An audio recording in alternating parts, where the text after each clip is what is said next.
Aujourd'hui, on va parler des grands excès de vitesse, ou comme tout le monde les appelle maintenant, les fameux GEV. Alors, depuis 2008, le gouvernement a installé une nouvelle loi qui s'appelle la loi des grands excès de vitesse. C'est-à-dire que lorsque vous êtes capté dans des différentes zones de vitesse, votre amende peut être doublée ainsi que vos points.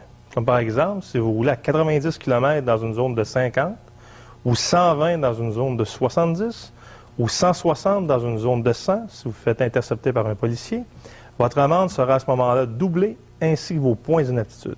Par exemple, 160 dans une zone de 100, avant c'était aux alentours de 700 $ et 7 points. Aujourd'hui, on parle plutôt de 14 points et 1200 $ d'amende. Alors, quand on a juste 15 points sur notre permis de conduire, ça devient problématique.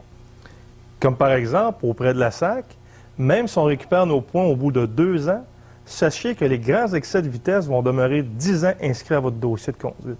10 ans. Qu'est-ce que ça implique comme conséquence? Eh bien, 2 choses. Évidemment, au niveau de vos assurances, vous allez être considéré comme un conducteur à risque pendant 10 ans, ce qui risque évidemment de les faire augmenter.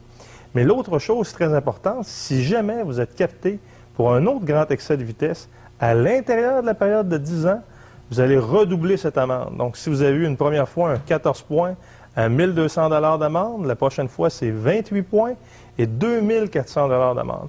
Alors, à ce moment-là, c'est vraiment très, très grave. Alors, ce qu'il faut comprendre, c'est qu'au niveau des défenses, qu'est-ce que ça change pour vous? Eh bien, peu de choses. Les défenses, que ce soit pour un grand excès de vitesse ou une petite vitesse ordinaire, sont les mêmes.